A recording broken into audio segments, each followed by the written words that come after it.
इस वीडियो में दी जाने वाली जानकारी इंटरनेट पर उपलब्ध स्रोतों के आधार पर दिखाई और बताई गई है। मर्यादा पुरुषोत्तम श्री राम के सर्वोत्तम सेवक, सखा और भक्त श्री हनुमान सद्गुणों के भंडार हैं। इनकी पूजा पूरे भारत और दुनिया के अनेक देशों में की जाती है। श्री हनुमान के परम पराक्रमी सेवा मूर्ति स्वरूप से तो सभी परिचित हैं, लेकिन वह ज्ञानियों में भी अग्रगण्य हैं। वह अतुलित बल के स्वामी हैं। उनके अंग वज्र के समान कठोर एवं शक्तिशाली हैं। उन्हें वज्रांग नाम दिया गया, जो आम बोलचाल में बजरंग बन गया। बजरंग बली केवल गदाधारी महाबली ही नहीं, बल्कि विलक्षण और बहुआयामी मानसिक और प्रखर बौद्धिक गुणों के अद्भुत धनी भी हैं। रामकाज अर्थात अच्छे कार्य के लिए वह सदैव तत्पर रहते थे। वह राम सेवा अर्थात सात्विक सेवा के शिखर पुरुष ही नहीं थे, बल्कि अनंत आयामी व्यक्तित्व विकास का महाआकाश है। विवेक, ज्ञान, बल, पराक्रम, संयम, सेवा, समर्पण, नेतृत्व, संपन्नता आदि विलक्षण गुणों के धनी होने के बावजूद उनमें रत्ती भर अहंकार नहीं था। हनुमान सामाजिक समन्वय और विकास के अग्रदूत हैं।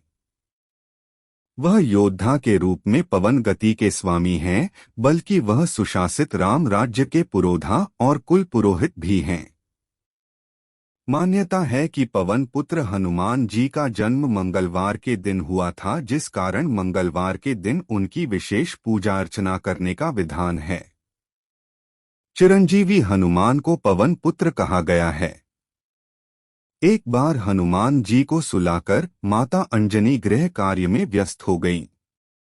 तभी हनुमान जी की नींद खुल गई तथा भूख से व्याकुल हो सूर्य को मीठा फल समझकर उन्होंने उसे अपने मुख में भर लिया। उस समय ग्रहण चल रहा था। सूर्य की यह गति भांपते हुए राहु ने देवराज इंद्र के पास जाकर उन्हें सारा वृत्तांत सुनाया। तब देवराज इंद्र ने देखा कि छोटे से हनुमान सूर्य को अपने मुख में रखकर खेल रहे हैं और सारा जगत त्राहिमाम कर रहा है। उसी समय हनुमान जी की दृष्टि इंद्र की ओर गई और उसे भी फल समझकर खाने लगे। इंद्र ने हनुमान जी को अपनी ओर आता देखकर उन पर वज्र से प्रहार किया। वज्र के प्रहार से सूर्य हनुमान जी के मुख से आजाद हो गए और हनुमान जी मूर्छित होकर गिर पड़े। तभी वायुदेव ने वायु की गति रोक दी, जिस कारण सारे जगत में वायु संचार बंद हो गया और सभी जीव मृत्यु को प्राप्त होने लगे।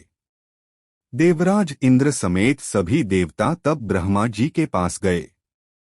तत्पश्चात ब्रह्मा सहित सभी देवताओं ने वायुदेव के पास जाकर उनसे विनती की कि वायु का संचार प्रारंभ करें तथा सभी हनुमान जी को बल, बुद्धि और चिरंजीवी होने का आशीर्वाद प्रदान करें।